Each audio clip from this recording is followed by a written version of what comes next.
I have all these tools for flint knapping and then the subsequent products I have produced, but I haven't got a way to effectively carry them from place to place. I want to create some sort of pouch or toolkit out of organic material like leather. Now, before I can begin to create this toolkit, I need the proper leatherworking tools. When I draw upon the archaeological record, I can find examples of bone awls for piercing leather from Puebloan sites in the US Southwest.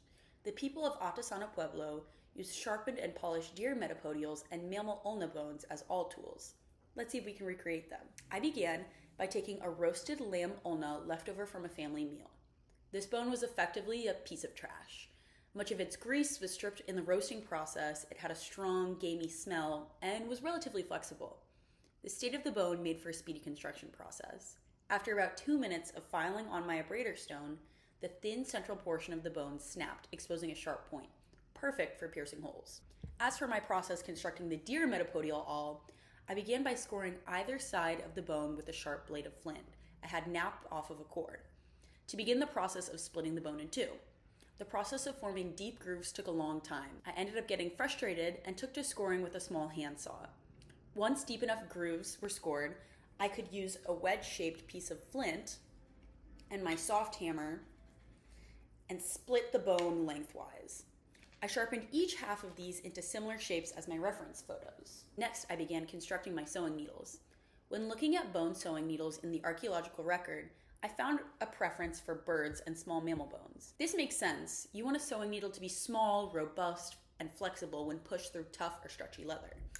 I was intrigued by the differences in construction time it took when I made the cooked lamb awl versus the uncooked deer awl. So I boiled half my turkey long bones before getting to work on the needle construction. I began by scoring and then snapping off one of the epiphyses of the cooked turkey long bone.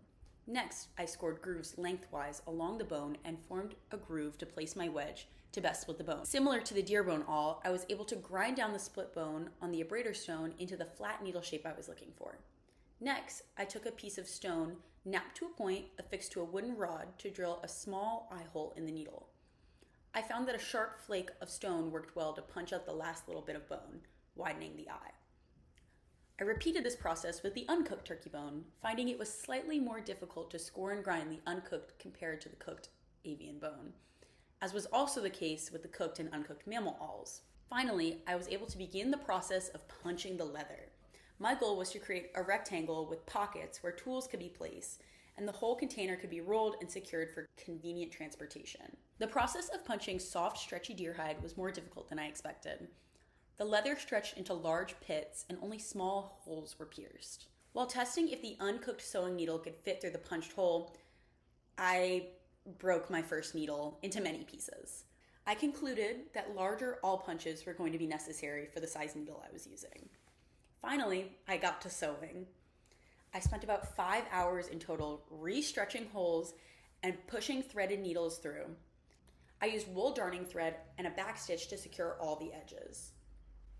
I don't have much footage of my sewing process because I would typically sit right here watching TV or chatting on the phone with friends. The dark thread was used with my uncooked tools, while the lighter thread was used with the cooked tools.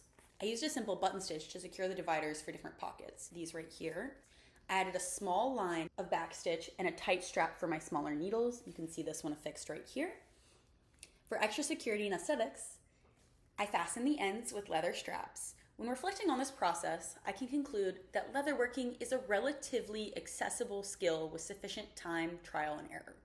My favorite tools to work with were the uncooked awl and the uncooked needle, due to their sharpness and the small size of the broken uncooked needle that I had resharpened. In the future, while sewing and punching holes, I would want to have an abrader stone on hand to resharpen the bone tools as they dulled throughout use.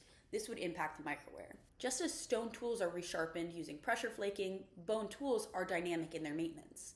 In an era of fast fashion and mass production, tool construction and leatherwork at this small scale is the antithesis of fast. When I think about people of the past and present who rely on this type of construction, I imagine they have to consider time versus necessity. Time spent sewing might be in competition with time spent foraging, hunting, or resting. Particularly for people living in colder climates, necessity for clothing can quickly take precedent. But there is something cathartic about sitting down at the end of a day and getting a couple stitches in while on the phone with my sister. I can't imagine the satisfaction I would feel after a successful hunt, gathering food to eat, animal hide to clothe myself, and a bit of bone to create the tools I need to survive.